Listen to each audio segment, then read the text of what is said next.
بسم اللہ الرحمن الرحیم۔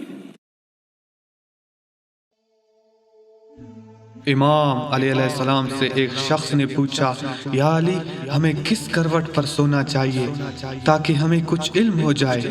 بس یہ پوچھنا تھا کہ مولا علی نے جواب دیا، نیند 4 طرح کی ہوتی ہے۔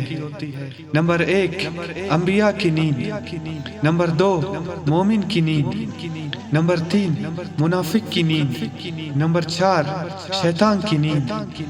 سیدھے ہو کر انبیاء سوتے ہیں، دائیں طرف کروٹ لے کر مومن سوتے ہیں، بائیں طرف کروٹ لے کر منافق سوتے ہیں، اور الٹے ہو کر شیطان سوتے ہیں۔